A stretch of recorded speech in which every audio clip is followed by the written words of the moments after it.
నమస్తే, welcome to our channel.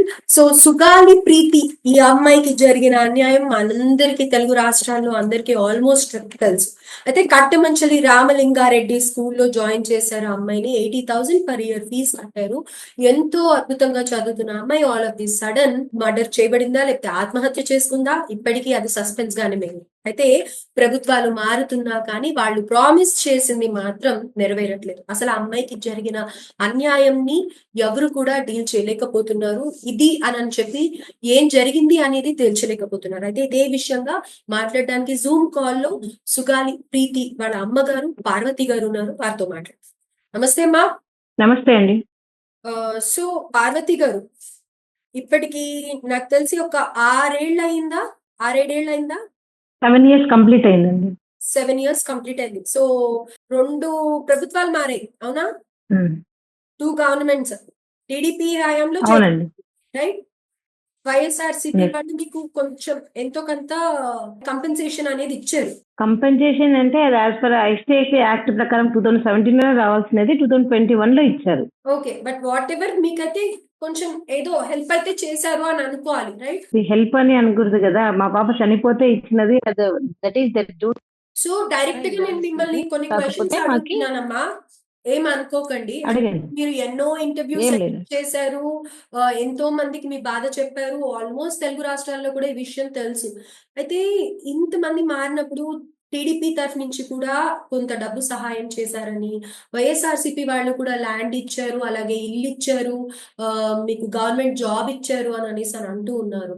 మరి ఇవన్నీ తీసుకున్నారు కదా, మరి ఈ కేసుకి సంబంధించి సాక్ష్యాలు ఏవి లేవు ప్రస్తుతానికి, ఇది మర్డర్ కాదు, దీనికి ఏం చేయలేకపోతున్నాము అని అనేసి అని అన్నారు కదా. మరి అలాంటప్పుడు మీరు ఇంకా న్యాయం కోసమని ఎందుకు పోరాటం చేస్తూ ఉన్నారు? అది ఎలాగూ తేలదు అన్నది అర్థమైపోయింది. నాకు తెలిసి ఒక తల్లిగా ఇది డెఫినెట్ గా జరగకూడని అన్యాయం. ఏ తల్లి బాధపడకూడదు, అసలు ఇలాంటి సిచ్యువేషన్ రాకూడదు. ఫస్ట్ ఆఫ్ ఆల్ ఒక చిన్న క్వశ్చన్ మేడం, మీకు అంటే ఏవి లేదు ప్రూఫ్స్, ఏవి ఎవిడెన్సెస్ లేరు అనేది ఎవరు చెప్పారు? ఏమైనా కొంచెం క్లారిటీ. అంటే మీకు ఆల్రెడీ అక్కడ జరిగినప్పుడే ఇష్యూలోనే ఏవి లేవు అన్ని మాయం చేసేసారని మీ నోటి నుంచే చెప్పారు. కానీ మీరు తల్లిగా సేకరించి కొన్ని ప్రూఫ్స్ అని మీ దగ్గర పెట్టుకొని మీరు పోరాటం చేస్తున్నారు. ఇది ప్రతి ఒక్కళ్ళకి తెలిసిందే. అంటే యాక్చువల్‌గా 2017లో పాప స్కూల్లో చనిపోయిందని మాకు కాల్ రావడం, మేము వెళ్లి చూడడం, అనుమానాస్పదగా అమ్మాయిని చూడడము, తర్వాత పోస్ట్ మార్టము రిపోర్ట్, తర్వాత ఈవెన్ ఫోరెన్సిక్ డాక్టర్ దగ్గర నుంచి సైటాలజీ రిపోర్ట్ నుంచి హిస్టోపెథాలజీ రిపోర్ట్, ఆ అమ్మాయి మీద గాయాలు గానివ్వండి, ఆ అమ్మాయి యూట్రస్‌లో ఏముంది అనేది కానివ్వండి, తర్వాత CDFD central DNA for testing దాంట్లో కూడా ఆ అమ్మాయికి వై క్రోమోజోమ్ రావడం, ఇవన్నీ కూడా సాక్ష్యాలే. అవన్నీ కూడా సర్కమ్‌స్టాన్షియల్ ఎవిడెన్సెస్, సైంటిఫిక్ ఎవిడెన్సెస్ ఉన్నాయండి. అది నేను కానీ, లేకపోతే నా తరఫున గాని అది సృష్టించినవి కాదు గాని, ఆల్రెడీ జరిగినవి, ఆల్రెడీ ఉన్నవి. అయితే ఇక్కడ నాకు వచ్చిన ఏమంటారు బాధంతా ఏమిటి అంటే, కాస్ట్ పరంగా న్యాయం జరుగుతోందా? లేదంటే డబ్బున్న వాళ్ళకి న్యాయం జరుగుతుందా అనేది నాకు ఇక్కడికొచ్చిన అనుమానం. ఎందుకంటే చాలా కేసులలో చూసాను నేను, వితిన్ డేస్‌లో, వితిన్ మంత్స్‌లో, వితిన్ ఇయర్స్‌లో అయిపోయినాయి. కానీ ఇంతవరకు నా కూతురికి సుగాలి ప్రీతికి 2015 నుంచి కూడా ఇప్పటి వరకు కూడా కేసుకి ఎటువంటి న్యాయము జరగడం లేదు. అయితే ఒక్కటే ఏమంటున్నారంటే అందరూ గూడా, మీకు ఆ ప్రభుత్వం ఇంతిచ్చింది, ఈ ప్రభుత్వం ఇచ్చింది అని వాళ్ళ చేతుల్లో నుంచి వాళ్ళు ఇచ్చినది కాదు గానీ, as per SC, ST act ప్రకారం, అంటే not only for Sugali Preethi, ఏ ఎస్టీకైనా, ఏ ఎస్సీ అమ్మాయికైనా గూడా అలా చంపబడినా, రేప్ చేయబడినా, జరిగిన అట్రాసిటీ దాని ద్వారా వస్తది. అందరికీ రమ్యకి వచ్చింది. తర్వాత రీసెంట్‌గా చాలా ఎవరికైనా అది అట్రాసిటీస్‌కి అది అనేది సెంట్రల్ ఫండ్ అండి. సెంట్రల్ వాళ్ళు పెట్టిన ఎస్సీ, ఎస్టీ అట్రాసిటీ ప్రకారమే మాకు రావాల్సినయి ఇచ్చారు. దాంట్లో గూడా ఇంకా పెండింగ్ ఉన్నాయి. అయితే మీరు ఒకటి గమనించాలి. మేము స్టార్టింగ్ నుంచి గూడా ఎప్పుడు గూడా మాకు ఇది ఇవ్వండి, అది ఇవ్వండి అని నేనైతే ఎవరిని అడగలేదు ఇంతవరకు. ఏ ప్రభుత్వాన్ని అడగలేదు, ఏ నాయకుడిని అడగలేదు. నా కూతుర్ని ఎందుకు ఎవరు చంపారో చెప్పండి. ఎందుకంటే ఆ అమ్మాయి న్యాయం చాలా కోసమే ఇంటెలిజెంటు. పోరాడుతున్నారు. ఇప్పుడు నేను ఆ! నేను నేను ఇప్పుడు ఆ పాప ఇంటెలిజెంట్, ఆ అమ్మాయి చదివే విధానము, ఆ అమ్మాయి రాసిన రైటింగ్ అవన్నీ గూడా నా దగ్గర బుక్స్ గాని, మార్క్స్ గాని అన్నీ ఉన్నాయి. అలాంటివి ఇప్పుడిప్పుడే అంటే ఆడపిల్లలు ఇప్పుడిప్పుడే బయటకొచ్చి చదువుకుంటున్నారు. అందులో గిరిజన పిల్లలు బయటికి వచ్చి చదవాలంటే it is a very, very difficult. అలాంటి ఒక చిన్న పిల్లని, 14 సంవత్సరాల పిల్లని అంటే మొగ్గల్ని చిదిమేశారు. ఇంకొకటేమంటే యాస్ ఎ మదర్‌గా నాకు ఆ పాప మీద జరిగిన అన్యాయము ఇంకొకరికి జరగకూడదు. అక్కడ ఇంకొకటేమంటే అక్కడ ఎడ్యుకేషన్ ముసుగులో, విద్యారంగం అనే ముసుగులో వాళ్ళు అమ్మాయిలని టార్చర్ చేస్తున్నారు. నా నాట్ ఓన్లీ సుగాలి ప్రీతి ఇంకా చాలా మంది కూడా చనిపోయారు. బయటికైతే రాలేదు. అక్కడ సీక్రెట్ బెడ్‌రూమ్ మెయింటైన్ చేస్తున్నారనేసి 5 మెన్ కమిటీ వాళ్ళు విత్ ప్రూఫ్స్‌తో సహా చూపిచ్చారు. అయినా గూడా కర్నూల్‌లో గాని, ప్రభుత్వాల్లో గాని ఏ అధికారికి గూడా ఆ స్కూల్ దగ్గరికి పోయి ఎందుకు మీరు ఇలా మెయింటైన్ చేయాల్సొస్తుంది? ఎందుకు మీరిట్లా అమ్మాయిలు ఇట్లా మీ దాంట్లో ఇట్లా అవుతున్నారని అడిగే ధైర్యం గాని, దమ్ము గాని ఎవరికీ లేకుండా పోతుంది. అయితే ఇక్కడ అది ఎందుకనేది బాధ్యతలు నా బయటకొచ్చినట్టు వేరే వాళ్ళ తల్లిదండ్రులు ఎందుకు రావట్లేదు? ఎందుకొస్తారు చెప్పండి? ఎలా వస్తారు చెప్పండి? నేను 7 సంవత్సరాల నుంచి మీకు తెలుసు నేను కాలు బయట పెట్టాలంటే without my husband I can't come outside. నేను మా హస్బెండ్ లేకుండా గాని, లేదా ఎవరో ఒకరి సపోర్ట్ లేకుండా నేను నడవలేను, కూర్చోలేను. అలాంటి దాన్ని నేనే రోడ్ల మీద కూర్చొని 7 అంటే మీరు సంవత్సరాల చాలా నుంచి పోరాటం మీకు చేస్తున్నారు. దాదాపుగా మాకు 80,00,000 అప్పులు తెచ్చుకొని మరి మేము ఈ పోరాటం చేస్తాంటే ఇంతవరకు న్యాయం జరగకుంటే ఇంకెవరొస్తారు? ఎందుకొస్తారు చెప్పండి? హ్మ్. స్టార్టింగ్ నుంచి కూడా మీది కేసుని తప్పుకోండి. మీది కేసులోంచి మీరు విత్‌డ్రా గాండి. మీకంత ఇస్తాం అమౌంట్ ఇంత ఇస్తామని చాలా పెద్ద పెద్ద నాయకులు మా ఇంటికొచ్చిన వాళ్ళు గానివ్వండి, ఈ పోలీస్ ఆఫీసర్లు చెప్పడమే జరిగింది గానీ, అవును ఇది జెన్యూన్ కేసు గదా! ఈరోజు సుగాలి ప్రీతి అనే అంటున్నాం. రేపు మీ పిల్లలు కారా? ఎవరో ఒకరు ఎక్కడో ఒక చోట హాస్టల్‌లో చనిపోరా? ఇలా జరిగితే గనుక అలానే కదా నేను పోరాడుతున్నది. ఇప్పుడు ఒక్కటి అండి 14 సంవత్సరాల చిన్న పిల్లల దగ్గర ఏముంటదో అని అలా పైశాచికంగా చేసి చంపాలి అనేది నా మెయిన్ బాధ. నా కూతురు ఎటు రాదు. ఇప్పుడు నేను నేను ఆ పిల్ల దగ్గరతో మాట్లాడాలంటే ఆ పిల్లని పూడ్చిన స్థలం దగ్గరికెళ్ళి ఒక 2 నిమిషాలు ఏడ్చి రావాల్సిందే గానీ నా మాట ఏం మా పాప వినదు. అయితే గూడా ఇంకొకరికి జరగకూడదనేదే నా ఉద్దేశము. నా మెయిను.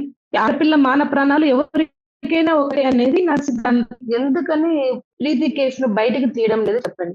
ఇన్ని ప్రూఫ్స్ పెట్టుకొని.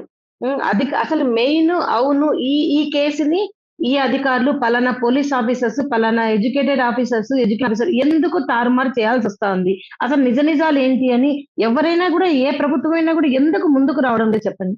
అయితే ఎంతసేపు ఇప్పుడు గాలి ప్రీతి వాళ్ళమ్మ ఎలక్షన్స్ పోరాటం ముందు చేస్తున్నారు. ఏవైతే ప్రామిస్‌లు చేశారో, అవి ఏ ఒక్కరు తీర్చలేదంటారా? కేవలం ఎలక్షన్స్ కోసమే మిమ్మల్ని ఉపయోగించుకున్నారనంటారా? నేనదే చెప్తున్నానండి. ప్రీతి కేస్‌ని ఒక రాజకీయంగా కాకుండా అరే! చనిపోయింది ఒక ఆడపిల్ల. ఇంకొక ఆడపిల్లకి జరగకూడదని అన్ అంటే నాకు చెప్పిన వాళ్ళు ప్రతి ఒక్కరు కూడా ఏమంటారంటే, "అమ్మ మీరే ఆదర్శం నాకు. మీరే మా ఆదర్శం." ఎందుకంటే ఇలాంటి వాళ్ళు బయటికొచ్చి అసలు అమ్మాయిల మీద దారుణాలు జరిగినాయని చెప్పడమే పెద్ద రాదు. అలాంటిది మీరు ఇన్ని సంవత్సరాల నుంచి పోరాటం చేస్తున్నారు. మీకు మీ కేస్‌కి న్యాయం చేస్తామని చెప్తున్నారు గానీ, తర్వాత ఎందుకు మరి సుగాలి ప్రీతి కేసు గుర్తుకు రావడం లేదో నాకర్థం కావడం లేదు. మెయిన్ ఇంకొకటేమంటే, ఒక చిన్న హోప్ నాకేమంటే, పవన్ కళ్యాణ్ గారు గత 2019 నుంచి గూడా మాకు ఈ కేస్‌కి సపోర్ట్ చేస్తున్నారు. కేవలం ఆయన మీదనే ఇప్పుడు గూడా మాకు నమ్మకం ఉంది. ఒకవేళ ఇన్ కేస్ అందరూ అంటున్నట్లుగా పవన్ కళ్యాణ్ గారు గూడా ఈ కేస్‌ని చేయలేకపోతే ఖచ్చితంగా నేను మళ్ళా వీధి పోరాటం, నా న్యాయ పోరాటం అనేది నేను చేస్తాను మేడం. ఎందుకంటే చనిపోయింది వాళ్ళ ఇంట్లో పిల్ల కాదు బాధపడడానికి. నా ఇంట్లో పిల్ల. ఇప్పుడు నా ఇంట్లో పిల్లకి నేను ముందుకు వెళ్లి చేయాల్సిందే తప్ప వేరే వాళ్ళొచ్చి చేస్తారనే ఆశ పెట్టుకోకూడదు. చేస్తారనే మాటిచ్చారు. చూస్తాను. వాళ్ళు చేయలేని పక్షంలో మళ్ళీ యాజ్ యూజువల్‌గా నా పోరాటం నేను మొదలుపెడతాను మేడం. అయితే ఇప్పుడు దిశ కేసు చూసుకున్నట్టయితే, దిశ కేసులో కూడా ఏం చేశారంటే సీబీఐకి అప్పగించి అక్కడ అది కాకపోతే గనక ఫేక్ ఎన్‌కౌంటర్ చేయించడం కానీ ఇలాంటివి చేశారు. అలాగే సుప్రీం కోర్ట్‌కి హ్యాండ్ ఓవర్ చేశారు. మరి ఇప్పుడు మీ విషయంలో కూడా తగిన వనరులు లేవు అని చెప్పి సీబీఐ అన్నప్పుడు మీరెందుకు ఒక హైకోర్ట్ జడ్జ్‌ని రిటైర్డ్ హైకోర్ట్ జడ్జ్‌ని పెట్టుకొని అలా ఎందుకు ఈ కేస్‌ని ఫర్దర్‌గా ముందరికి తీసుకెళ్ళట్లేదు? మేడం మా న్యాయ పోరాటంతో పాటు ఈ ఇక్కడ హైకోర్ట్‌లో గూడా ఇప్పుడు కాదు మేడం. 2019లోనే మాకు సీబీఐకి వెయ్యండి ఈ కేసుని. ఎందుకంటే లోకల్ పోలీస్ వాళ్ళు అందరూ వాళ్ళ చేస్తున్నారు. వాళ్ళ అక్యూజ్డ్ వాళ్ళొచ్చేసి పొలిటికల్‌గా, ఫైనాన్షియల్‌గా సౌండ్ పర్సన్స్. వాళ్ళకి అన్ని పార్టీ వాళ్ళు కీలక పాత్రల్లో ఉన్నారు. వాళ్ళు వాళ్ళు కేసుని తారుమారు చేపిస్తారని చెప్పి 2019లోనే నేను కేసేసాను మేడం. 2019 నుంచి నా దురదృష్టం కొద్దీ ఇప్పటి వరకు గూడా బెంచ్ మీదకి రాలేదు. దాన్ని మళ్ళీ గూడా పవన్ కళ్యాణ్ గారు 2020లో కర్నూలుకొచ్చి లక్షల మందితో ర్యాలీ చేసిన తర్వాత మా కేసుని సీబీఐకి ఇస్తున్నట్లు జగన్ గారి ప్రభుత్వము జీవోస్ ఇచ్చారు. ఆ జీవోస్ పట్టుకొని మేము ఢిల్లీకి కూడా వెళ్ళడం జరిగింది. జీవోస్ ఇచ్చారండి. ఇట్లా సీబీఐ వాళ్ళు ఇంతవరకు రాలేదని 8 మంత్స్ ఆగిన తర్వాత వెళ్తే గూడా వాళ్ళు ఒకటే చెప్పారమ్మా. అది ఒక ప్రాసెస్ లాగా నడవాలి. జీవోస్ ఇచ్చి వదిలేయగూడదు. మళ్ళీ స్టేట్ హోమ్ శాఖ, సెంట్రల్ హోమ్ శాఖకు ఒక నోటిఫికేషన్ ఇవ్వాలి. ఆ నోటిఫికేషన్ మళ్ళీ డిఓపిటికి ఇవ్వాలి, డిఓపిటి ఇవ్వాలి, సిబిఐకి ఇవ్వాలి. ఇది ప్రాసెస్. ఇది లేకుండా ఓన్లీ జీవోస్ ఇచ్చేసి వదిలేశారు అని చెప్తే మళ్ళీ ఆ జీవోస్ ని పట్టుకొని నేను మళ్ళీ కోర్టులో రిట్ చేయడం జరిగింది మేడం. 2020లో రిట్ చేశాను, ఈ జీవోస్ ని ఇంప్లిమెంట్ చేయండి అని. అప్పటి నుంచి 2020 నుంచి ఇప్పటి వరకు, అంటే 2025 ఫిబ్రవరి వరకు కూడా సిబిఐ వాళ్ళు కౌంటర్ ఇవ్వలేదు. మేము ప్రతిసారి బెంచ్ నుంచి రావడానికి ప్రయత్నం చేయడము, మా లాయర్ గారు మళ్ళీ అంతే ఫోర్స్ తో బెంచ్ నుంచి నెంబరింగ్ రాకుండా పక్కన పడేయడం, ఇదే జరుగుతా ఉంది. ఈ లాస్ట్ మంత్ లో మా లాయర్ గారు చెల్లా అజయ్ కుమార్ గారు సీరియస్ గా వాదన జరిగిన తర్వాత జడ్జి గారు సీరియస్ అయ్యి, మీరు డైరెక్టరే రావాలి, సిబిఐ డైరెక్టర్ ఎందుకు ఇంత నిర్లక్ష్యం చేస్తున్నారు ఈ కేసులో అని గట్టిగా మందలిస్తే అప్పుడు ఈ కౌంటర్ అఫిడవిట్ అనేది వేయడం అనేది జరిగింది. అది కూడా ఏంటి, ఈ కేసులో అంత సెన్సిటివ్నెస్ లేదు, ప్లస్ ఇంకొకటి అంటే మాకు వనరులు లేవు అని. మాకు వనరులు లేవు అంటే మీరు చెప్తున్నది ఒక గిరిజన ఆడపిల్లకు జరిగిన అన్యాయం కోసం మీరు చెప్పాల్సినది. నేను కూడా సిబిఐ వాళ్ళని ఇదే అడుగుతున్నాను మేడం. ఇది ఇంతకంటే ఇంకా సిగ్గుచేటు ఏమన్నా ఉందా చెప్పండి. ఒక అమ్మాయి అరే అనుమానాస్పద స్థితిలో, అన్ని అనుమానాలే మేడం, ఒకటి కాదు. నేనంటే చదవలేదు, నాకంటే ట్రైనింగ్ ఇవ్వలేదు. ఐఏఎస్, ఐపీఎస్ వీళ్ళందరూ ట్రైనింగ్ తీసుకొని వచ్చారు కదా. కామన్ మ్యాన్ కూడా పాప పోస్ట్ మార్టం రిపోర్ట్ గాని, పాప ఫోటోస్ గాని అవన్నీ చూస్తే కూడా లేదు ఇది చనిపోలేదు, ఇది చంపబడిందని చెప్పగలుగుతున్నారు. మరి ఇన్ని అనుమానాలు ఉంటే కనీసం దానికోసమన్నా దర్యాప్తు తీసుకొని, అవును ఇప్పుడు ప్రీతి వాళ్ళ అమ్మ చెప్తున్నది తప్పు అని నిరూపించండి. ఇప్పుడు అట్లా ప్రభుత్వాలు చెప్పక, పోలీస్ ఆఫీసర్స్ చెప్పక, కోర్టులు చెప్పక, ఇప్పుడు నా పిల్ల చనిపోయిన పిల్ల గుంతలో ఉంది, ఎముకలు పోయి ఇంకా ఆ ఎముకలను అడిగితే ఆ ఎముకలు వచ్చి బయటకు వచ్చి చెప్పాలి, నన్ను అమ్మ నన్ను ఇట్లా చేసి చంపేసినారు పలాని వాళ్ళని, అప్పుడన్నా నమ్ముతారా? ఇంకా ఎవరికి పట్టిందండి చెప్పండి? అప్పుడు ఎవరికీ లేదు బాధ్యత. అయితే ఇక్కడ ఏంటంటే మీతో పాటు ఇప్పుడు కొన్ని ఇన్సిడెంట్స్ లో చూసినట్టయితే గనక ఎంతో మంది రోడ్డు మీదకొచ్చి రోడ్ క్యాంపెయిన్స్ చేసి, లేకపోతే ఆ బాధితుల తల్లిదండ్రులతో పాటు కొన్ని సంఘాలు కూడా పోరాటం చేసి తగిన శిక్ష పడేలాగా చేశారు. అయితే ఇప్పుడు మీరు ఒక ట్రైబల్ దళిత వర్గానికి చెందిన వాళ్ళు కదా, మరి మీ సైడ్ నుంచి, మీ వాళ్ళ తరఫు నుంచి, మీ సంఘాల నుంచి ఎలాంటి సపోర్ట్ ఉంది? వాళ్ళు ఏమంటున్నారు అసలు? మేడం 2017 కూడా బీసీ మైనారిటీ స్టూడెంట్ ఫెడరేషన్ వాళ్ళు, తర్వాత ఏబిపిఎస్ వాళ్ళు, వీళ్ళందరూ కూడా మాకి వేల మంది కూడా మాకు సపోర్ట్ చేస్తూనే ఉన్నారు. అయితే దీంట్లో కీలకంగా ఏమైపోయింది అంటే మేడం, చాలా మంది అంటే ఇప్పుడు నాకైతే నా కేసు మాత్రమే ఉంటది. లీడర్స్ కి ఎట్లా ఉంటదంటే చాలా కేసులు వస్తుంటాయి. అప్పుడు నేను ఒకదాన్ని కంటిన్యూ చేయాల్సి వస్తుంది తప్ప మిగతా వాళ్ళు నాతో ఉన్నారా లేదా, నడుస్తున్నారా లేదా అనేది నాకు తెలియలేదు. ఇంకొకటి అంటే మెయిన్ దీంట్లో దళిత నాయకుడు బాలసుందరం గారు, కీర్తిశేషులు బాలసుందరం గారు వెన్నంటి మమ్మల్ని ఆదుకున్నారు మేడం. అర్ధరాత్రి పోయినా మమ్మల్ని రక్షించాల్సిన పోలీసు వాళ్ళే మమ్మల్ని భయబందులకు గురి చేస్తుంటే వాళ్ళ ఇంట్లో పోయి ఆశ్రమం తీసుకున్నాం మేడం. అలాంటి వ్యక్తి రీసెంట్ గా అకస్మాత్తుగా ఆయన చనిపోవడం జరిగింది, డాక్టర్ బాలసుందరం గారు. అంటే ఆయన ఇప్పుడు తెలుస్తుంది. అవును మేడం, బాలసుందరం గారు. ఇప్పుడు ఆయన లోన్ బాలసుందరం గారు, రైట్. అవును మేడం. లాస్ట్ మంత్ ఆయన అకస్మాత్తుగా హార్ట్ స్ట్రోక్ వచ్చి చనిపోయారు. నిజంగా మమ్మల్ని ఒక బిడ్డలాగా చూసుకున్నారు ఆయన. అలాంటి వ్యక్తి ఇప్పుడు లేరు. అసలు ఈ కేసులో మేడం మీరు నమ్ముతారో లేదో, ఆయనని 10 రోజులు జైలుకేశారు. వాళ్ళ కొడుకు డాక్టర్, ఆయనను కూడా 10 రోజులు జైలుకేశారు మాకు సపోర్ట్ చేస్తున్నారని గవర్నమెంట్ వాళ్ళు. అయితే కూడా మమ్మల్ని విడిచిపెట్టకుండా కేసు కోసం పోరాడారు మేడం. అలాంటి వాళ్ళు ఉన్నారు మేడం, కేసు కోసం పోరాడుతున్న వాళ్ళు. ఇప్పుడు ప్రస్తుతానికి మా బాలసుందరం సార్ అయితే లేదు. డెత్ అంటున్నారండి, హార్ట్ అటాక్ అయినా న్యాచురల్ డెత్ అయినా అనేది మాస్టర్ గారిది? మేడం న్యాచురల్ డెత్ అని అంటున్నారు మేడం. మాకైతే ఏం తెలియదు మేడం దాని గురించి. న్యాచురల్ గానే స్ట్రోక్ లాగా వచ్చిందని, అంటే వాళ్ళ ఫ్యామిలీతో మాకు బాగా అటాచ్మెంట్ ఉంది మేడం. మేడం వాళ్ళు కానీ అందరు డాక్టర్సే వాళ్ళు. న్యాచురల్ డెత్ అని అన్నారు మేడం. అయితే ఇక్కడ మీ అమ్మాయి స్కూల్ ఏదైతే అదే హాస్టల్ ఉందో దానికి సంబంధించిన వ్యక్తులు చాలా బలం పొలిటీషియన్స్ అని అనేసి అని అంటున్నారు కదా, వాళ్ళ పేర్లు కూడా మీరు తీయడం జరిగింది. వాళ్ళ తరఫు నుంచి ఏమైనా ప్రెషర్స్ రావడం కానీ, లేకపోతే వాళ్ళు ఎప్పుడన్నా మీతో కాంటాక్ట్ అవ్వడం కానీ చేశారా? మేడం స్టార్టింగ్ లోనే మాకు పోలీస్ ఆఫీసుల ద్వారానే వాళ్ళు మాకు ఇంట్లోకి రావడం జరిగింది. వాళ్ళు మాకు ఇంత ఇస్తాం, అంత ఇస్తాం అమౌంట్ అని చెప్పడం జరిగింది. మాకు స్టార్టింగ్ అమౌంట్ లోనే. ఏం అవసరం లేదు సార్. నా స్టార్టింగ్‌లో నా పిల్లను రేప్ చేస్తే చేసినారు. కనీసం కొన ఊపిరితోనే తెచ్చివ్వండి. నేను సాక్కుంటానని చెప్పడం జరిగింది. వాళ్ళు అమౌంట్ కోసం లొంగలేదు. అలా మా ఇంట్లో దొంగతనం, దాడి, మళ్ళీ తర్వాత క్యారెక్టరైజేషన్ చాలా అన్ని విధాలుగా. ఇంకొకటేమంటే మాతో నడుస్తూ వచ్చిన చాలా మంది లీడర్స్‌కి ఏం చేశారంటే, వాళ్ళను భయపెట్టడం, భయభ్రాంతులకు గురి చేయడము, కేసులు పెట్టడము. అట్లా అందరిని మమ్మల్ని విడగొట్టి ఇలా చేశారు మేడం. అయితే మేము ఒకటి ఇప్పుడు చావు అనేది ఎప్పుడు ఏ విధంగా ఎవరికెలా వస్తదో తెలియదు. కాబట్టి ఆ చావుకు భయపడి నా కూతురికి అన్యాయం చేసిన వాళ్ళకి లొంగిపోవడం అనేది మాకు ఇష్టం లేదు. మెయిన్ ఆ హాస్టల్‌లో అలాంటిది జరగకూడదు. ఆ స్కూల్ సీజ్ కావాలి మేడం. అది డబ్బు, ఇప్పటికి ఆ స్కూల్ పలుకుబడి ఉందనే నడుస్తూనే ఉందా? అహంకారంతో వాళ్ళ ఆడపిల్లల్ని నడుస్తూనే ఉంది మేడం. ఇప్పుడు వినిపిస్తుంది. మిమ్మల్ని ఫస్ట్ నుంచి కూడా మీతో నడిచిన వాళ్ళకి, మిమ్మల్ని సహాయం చేసిన వాళ్ళకి, అటు లీడర్సే కానీ, లేకపోతే తెలిసిన వాళ్ళే కానీ, తెలియని వాళ్ళే కానీ, ఎవ్వరే కానీ మిమ్మల్ని ఒక నిస్సహాయత స్థితికి పంపించేసి, ఈ కేసు ఎట్లైనా ముందరికి సాగకుండా చేయాలన్న ప్రయత్నం అయితే వాళ్ళని విఫలం చేసేలాగా మీరు ప్రయత్నిస్తూనే ఉన్నారు. అయితే ఏవన్నా మహిళా సంఘాలు కానీ, లేకపోతే ఇంకెవ్వరి సపోర్ట్ అన్నా ఇప్పుడు ఎలా ఉంది అసలు? ఏం ఎక్స్‌పెక్ట్ చేస్తున్నారు ఇంకా పవన్ కళ్యాణ్ గారి దగ్గర నుంచి మీరు? మేడం పవన్ కళ్యాణ్ గారి దగ్గర నుంచి ఒకటే మేడం నేను ఎక్స్‌పెక్ట్ చేస్తున్నది. నేను అప్పుడు గాని, ఇప్పుడు గాని చెప్తున్నది ఒకటే మేడం. స్కూల్లో నా కూతుర్ని ఎవరు, ఎందుకు, ఎలా చంపారో అసలు కారణం ఏంటి? అసలు ద ఏం తప్పులు జరుగుతుంటే ఈ అమ్మాయిని చంపాల్సొచ్చింది అనేది నాకు కావాల్సినది మేడం మెయిన్. ఒకటి ఏమంటే ఒక తల్లిగా అసలు మేడం కారణం లేకుండా ఆ చావుకి ఇన్ని సంవత్సరాలున్నామంటే ఆ పిల్ల మనశ్శాంతిగా లేదు మేడం. ఆ మనశ్శాంతి అనేది ఆ పిల్లకి దక్కాలి అంటే ఖచ్చితంగా ఆ పిల్లని చంపిన వాళ్ళకి శిక్ష పడాలి మేడం.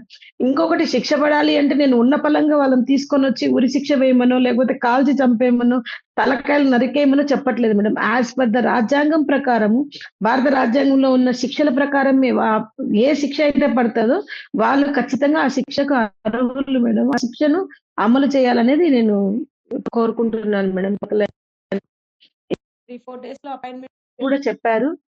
అపాయింట్‌మెంట్‌లో కూడా ఇదే అడుగుతాను. పాప కేసుకి మీరు ఏ విధంగా న్యాయం చేస్తారో మాకు చెప్పండి సార్ అని కోరుకుంటాను. ఎవరిని కలవబోతున్నారు? మేడం పవన్ కళ్యాణ్ గారిని 3, 4 డేస్‌లో అపాయింట్‌మెంట్ ఉంది మేడం. వాళ్ళ ఓకే. ఓఎస్‌డీ గారు మాకు టచ్‌లోనే ఉన్నారు. చెప్పారు. ఓకే. సో, ఇప్పుడు హోమ్ మినిస్ట్రీకి అప్పగించారు కదా అయి పవన్ కళ్యాణ్ గారు. సో, పవన్ అట్స్ కళ్యాణ్ గారిని డిప్యూటీ సీఎం గారు అయిన తర్వాత ఆయన కలవడం జరిగింది మేడం. కలిసిన తర్వాత హోమ్ మినిస్టర్ గారు అపాయింట్‌మెంట్ ఇచ్చి పంపియడం జరిగింది. మరి హోమ్ మినిస్టర్ గారికి కూడా మేము అంతా ఎక్స్‌ప్లెయిన్ చేసాము. అయితే ఒకటి వాళ్ళన్నారు ఈ ప్రభుత్వంలో కంపల్సరీ మీకు న్యాయం జరుగుతదమ్మా. సీఐడీ డిపార్ట్‌మెంట్‌తో చేపిస్తాము అంటే సీఐడీ డిపార్ట్‌మెంట్ అంటే రవిశంకర్ అయ్యన్నార్ గారితో చేపిచ్చండి మేడం. ఆయన ఆయన మాకి ఫోరెన్సిక్ డాక్టర్ ప్లస్ వ్యక్తి అని మేము చెప్పడం జరిగింది. మేడం గారు కూడా అన్నారు. లోకల్ డీఎస్పీ గారిని వేశారు. మేము అక్కడ కొంచెం బాధపడ్డాం. ఎందుకంటే లోకల్ డీఎస్పీ అంత పెద్ద పెద్ద విచారించి తీసుకొనొచ్చి విచారించేంత ఉండదు మేడం. ఎందుకంటే డీఎస్పీ లెవెల్‌లో ఐఏఎస్, ఐపీఎస్ ఉన్నారు.